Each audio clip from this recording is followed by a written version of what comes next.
म आज खुट्टा बनाउँदैछु। फर्स्ट चोटी ट्राई गर्दैछु खुट्टा कस्तो हुन्छ बनाएर खाँदैछु। मेरो बुढोलाई पनि खेलाउँदैछु। के को हो यत्रो? फर्स्ट चोटी कुखुराको, लोकल कुखुराको मुर्गा। कुखुराको जस्तो छैन यति धेरै। के हो यो? लोकल कुखुराको खुट्टा हो यो। आज एम्मी बनाएर टेस्टी बनाएर खान्छु गाइस। हजुरहरु पनि बनाएर खानु होला। यसमा भिटामिन हुन्छ। के भिटामिन हुन्छ? बुढेसकालमा हजुरहरुको हड्डीहरुमा थोरै।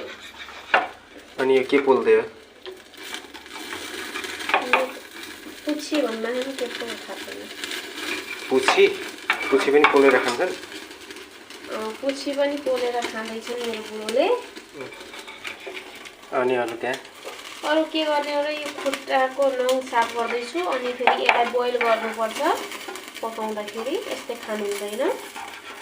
यसको बिसहरू मर्छ। बोइल गरेर खाएपछि यस्तो टेस्टी हुन्छ गाइस। हजुरहरु पनि टेस्ट गर्नु होला। अरु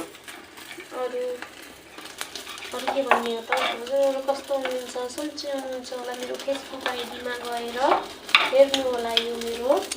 ल हेर्नु त अब यो चाहिँ मैले पोल्दै छु। एकदमै यो चाहिँ कुखुराको पछाडीको यसलाई के भन्छ? यसलाई ढेल भन्छ। पुछि भन्छ, ढेल भन्दैन। के पागल गर्छ कुरा। ढेल भन्छ यसलाई। पुछि। अनि म पोलिरहेको छु। अनि उसले चाहिँ यता कुखुराको यो खुट्टा आज यत्रो बाब्रे सकिन्छ यति खान सकिन्छ। मजै आउँछ होला आज है। यो मेरो मतलब फर्स्ट चोटी मेरो आन्टीले खेलाउनु भएको थियो मलाई खुट्टा बेंगलोरमा। अनि आन्टीले टेस्टी बनाएर खेलाउनु भयो। त्यहाँ पछि म पल्केको यो खुट्टा खान।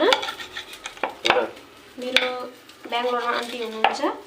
मेरो आन्टीलाई पनि धेरै मनपर्छ यो खुट्टा। त्यही भएर आन्टीले मलाई सिकाउनु भएको टेस्टी हुन्छ भनेर।